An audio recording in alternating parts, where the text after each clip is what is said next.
हर माह ग्रह परिवर्तन करते हैं और उसका असर आप पे मुझ पे आता है, लेकिन यह एक सामान्य प्रक्रिया है।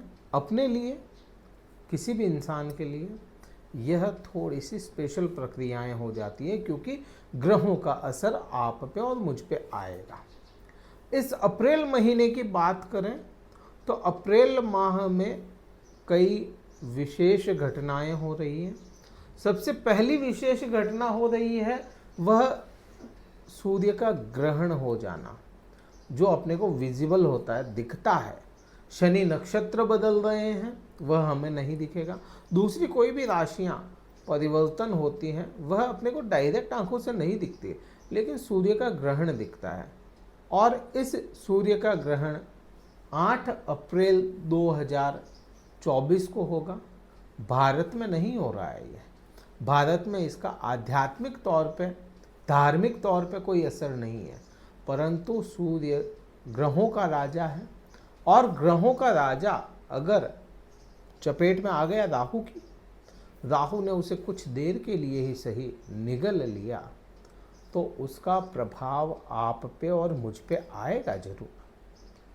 अब बात करते हैं कि अप्रैल महीने में क्या क्या परिवर्तन हो रहे हैं और आप पे क्या प्रभाव लाएंगे। तो ग्रहण की चपेट में आ जाने से वृषभ राशि वाले जातकों पे इसका सीधा सा असर आएगा। आपके सुख भाव को यह पीड़ा में डालेगा, क्योंकि सुख भाव जो हो जाता है वह सुख भाव आपके सूर्य के अधीन होता है। चतुर्थ भाव के स्वामी सूर्य होते हैं और राहु की चपेट में रहेंगे।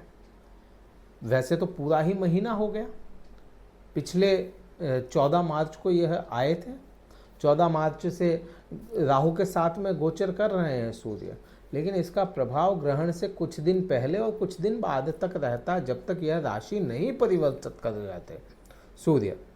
तो यहाँ पे 1 अप्रैल से ही आपको अपने भौतिक सुखों में कमी देखने को मिलेगी। यहाँ आपके माता के स्वास्थ्य में या माता से संबंधों में आपको थोड़ा सा उतार चढ़ाव, स्त्री तत्व के साथ में उतार चढ़ाव देखने को मिलेगा। हो सकता है इस समय में आप किसी प्रकार की प्रॉपर्टी में इन्वेस्टमेंट करना चाहें तो उसमें कोई लीगल इश्यूज आ जाएं आपके, तो यह परेशानी आपको सूर्य ग्रहण जरूर देगा। लेकिन जैसे ही यह परिवर्तित हो जाते हैं, सूर्य अपनी राशि बदल देते हैं, मेष राशि में चले जाते हैं, अपनी उच्च अवस्था में चले जाते हैं, क्योंकि मेष राशि में सूर्य अपनी उच्च अवस्थाओं में होते हैं। तो विडंबना इस साल की ऐसी बनी, इस अप्रैल महीने में ऐसी बनी कि ग्रहण की चपेट में भी सूर्य हुए इसी महीने, अप्रैल के महीने, और इसी महीने सूर्य अपनी उच्च अवस्था में भी चले जाएंगे। और अपनी उच्च अवस्था में जा कर के आपके जहां लीगल इश्यूज प्रॉपर्टी में मैंने बताया शुरुआती दिनों में, वह 8 अप्रैल के बाद में जैसे ये परिवर्तित हो जाते हैं या ग्रहण की चपेट से छूटते हैं। 13 अप्रैल को सूर्य राशि परिवर्तन करते हैं, तो 13 अप्रैल के बाद में ही आपको वह सारे ही लीगल इश्यूज खत्म होते हुए से समझ में आएंगे। पति पत्नी से आपसी सुख मिलना आपको समझ में आएगा, सरकारी कार्यों से आपको सुख मिलना समझ में आएगा, सरकारी कामकाज आपके अटक रहे हो वह ठीक होते हुए समझ में आएंगे। अगला परिवर्तन जो होगा, पहला परिवर्तन तो 5 अप्रैल को, उसकी आगे बात करेंगे, लेकिन अगला परिवर्तन जो होगा वह होगा 9 अप्रैल का।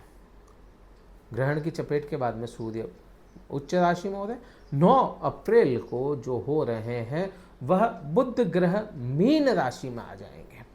26 मार्च से लेकर के आपके 9 अप्रैल तक बुध मेष राशि में है और वक्र अवस्था में हो जाएंगे, या वक्री चलते हुए मीन राशि में पुनः स्थापित होंगे। और मीन राशि आपके लिए लाभ भाव की स्वामिनी होती है।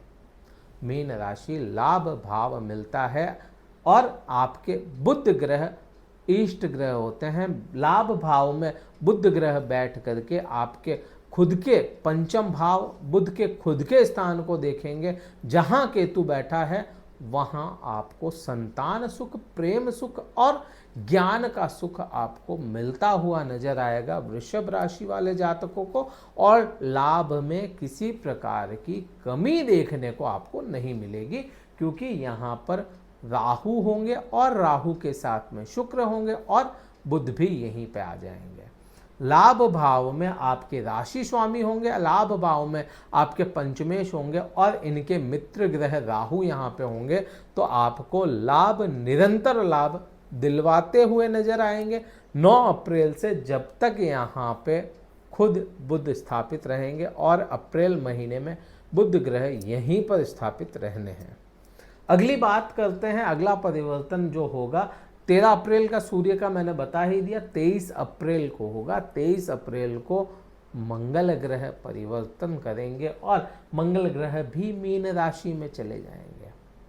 मीन राशि, लाभ भाव, यहाँ पे इस समय लाभ में अड़चने आना, लाभ तो मिलता हुआ रहेगा लेकिन लाभ में कॉम्प्लिकेशन आ जाएगी, लाभ अटकना शुरू हो जाए, लाभ के लिए आपको जूझना पड़े, क्योंकि मंगल जो है जुझारू ग्रह है, राहु है जो जुझारू ग्रह है लेकिन षड्यंत्रकारी भी है, बुध का सपोर्ट उसको मिला हुआ है। और मंगल लाभ भाव में आपके लिए बहुत अच्छे ग्रह नहीं है, क्योंकि 12वें भाव और आपके सप्तम भाव के स्वामी हैं, मित्र ग्रह नहीं है। तो यहाँ पे लाभ में अड़चने जरूर डालेंगे, लेकिन षड्यंत्रकारी राहु का वहाँ पे स्थापित हो जाना आपको सपोर्ट ही करेगा।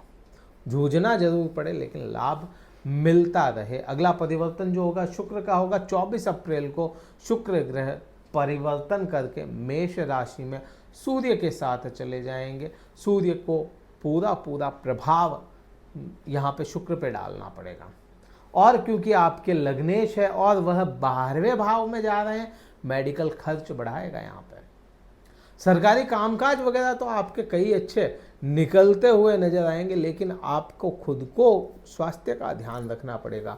आपका कुछ पैसा मेडिकल खर्च करवा सकता है, हॉस्पिटल में आपको पैसा खर्च करना पड़ सकता है। यहाँ पे इसको टालने के लिए आपको क्या करना चाहिए कि मेडिकल खर्च बढ़ जाए तो उसे टालना है आपको। कोई छोटी मोटी यात्रा कराएं, मेडिकल खर्च बढ़ जाएगा, होगा नहीं। आप पे मेडिकल पे पैसा नहीं खर्च करना पड़ेगा, क्योंकि यही भाव जो 12वां भाव होता है घूमने फिरने, ट्रैवल, विदेश यात्राओं का होता है, या छोटी मोटी यात्राओं तक को भी यहाँ से देखा जा सकता है। पति और पत्नी पे कुछ पैसा खर्च कर दें तो भी यहाँ पे आपको बुरे प्रभाव शुक्र 12वें भाव में नहीं देगा। पति पत्नी के संबंध कैसे रहेंगे?